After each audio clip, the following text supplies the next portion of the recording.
സുഹൃത്തുക്കളെ എല്ലാവർക്കും നമസ്കാരം. ഞാൻ ഇന്ന് ഞങ്ങൾ ചെറിയൊരു അടുക്കളത്തോട്ടം, ഒരു പച്ചക്കറി തോട്ടത്തിലാണ് ഉള്ളത്. നമ്മൾ വഴുതനയുണ്ട്, മുളകുണ്ട്. അപ്പൊ ഇതിലെ വരുന്ന കീടങ്ങള്, പ്രാണികള്, മറ്റു ജീവികൾ, പുഴുക്കളൊക്കെ ഉണ്ടാവില്ലേ, അതിനെ എങ്ങനെ അകറ്റാമെന്നാണ് പറയുന്നത്.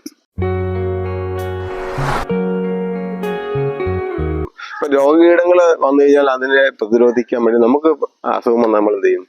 നമ്മൾ അതിനെ പ്രതിരോധിക്കാൻ വേണ്ടി ഒന്നെങ്കിൽ നമ്മൾ ആദ്യം നാട്ടുവൈദ്യം ഒക്കെ ഉപയോഗിക്കും അല്ലെ. ഇത് രക്ഷയില്ലെങ്കിൽ നമ്മൾ ഹോസ്പിറ്റലിലേക്ക് പോയി മരുന്ന് മേടിക്കും.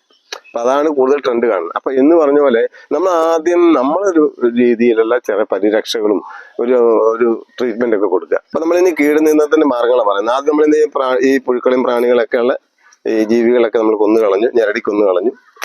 ഇത് മാനുവലായിട്ട് നമുക്ക് ചെയ്യാൻ പറ്റുന്നത്, അതിന് കീടനിയന്ത്രണം ആവശ്യമില്ല കേട്ടോ. പിന്നെ അഥവാ നമ്മൾ കീടനാശിനി അടിക്കുകയാണ് എന്ത് ചെയ്യുക, അതിനെ നമ്മൾ ഉള്ള വിളവൊക്കെ അങ്ങ് എത്തേക്കണം. കാരണം നമ്മൾ ജൈവ ആണെങ്കിൽ പോലും ജൈവമായിട്ടുള്ള മരുന്നുകൾ തന്നെയാണോ വരുന്നത് നമുക്കൊന്നും ഉറപ്പില്ല.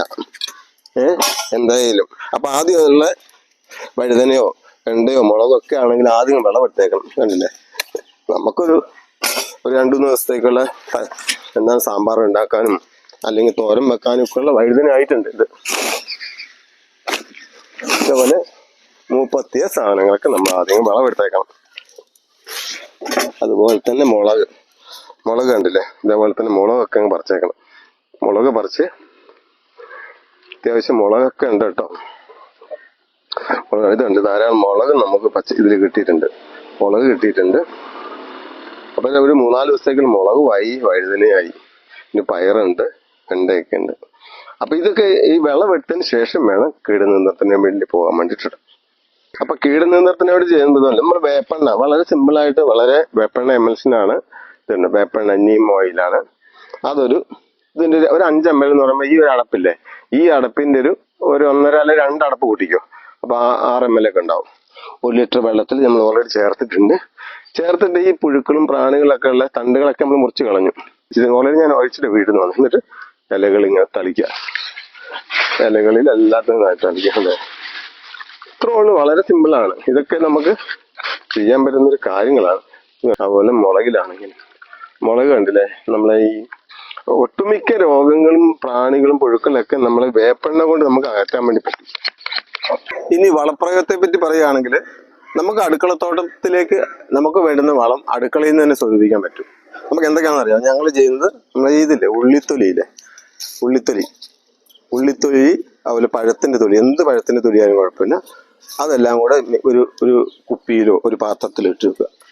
വെള്ളത്തിലേക്ക് ഇട്ട് വെച്ചിട്ട് ഒരു 48 മണിക്കൂർ കഴിയുമ്പോൾ ഇത് ചീഞ്ഞു കഴിഞ്ഞ് നന്നായിട്ട് ഇളക്കിയിട്ട് ഇതിന്റെ സ്ലറി എടുത്തിട്ട് ഇതിന്റെ ചുവട്ടിലേക്ക് ഒഴിച്ചു കൊടുക്കുക. ഇതിനകത്തൊരു 10 ഇരട്ടി വെള്ളം കൂടെ ചേർക്കുക. ഒരു 5 ഇരട്ടി വെള്ളം ചേർത്താലും മതി. കാരണം ഇതിനകത്ത് ധാരാളം പൊട്ടാസ്യം അടങ്ങിയിട്ടുണ്ട്, നൈട്രജൻ അടങ്ങിയിട്ടുണ്ട്, യൂറിയ ഉണ്ട്, ഒട്ടുമിക്ക ചെടികൾ വളരാൻ വേണ്ടി സാധനങ്ങൾ അടങ്ങിയിട്ടുണ്ട്. അപ്പൊ അതുകൊണ്ട് തന്നെ കുറച്ചുകൂടി വെള്ളം ചേർത്തിട്ട് ഒഴിച്ചു കൊടുക്കുക.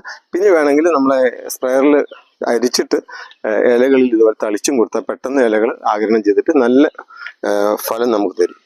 പിന്നെ അടുക്കളയിൽ നിന്ന് നമുക്ക് ഡെയിലി നമ്മൾ ഉപയോഗിച്ച് കളയുന്ന ഒരു സാധനം ഉണ്ടാവും അല്ലേ, ഇതാണ് മുട്ടത്തോട്. കണ്ടില്ലേ, ഈ മുട്ടത്തോട് ബെസ്റ്റ് വളം. അതിനകത്ത് ധാരാളം കാൽസ്യം അടങ്ങിയിട്ടുണ്ട്, നമുക്കറിയാം.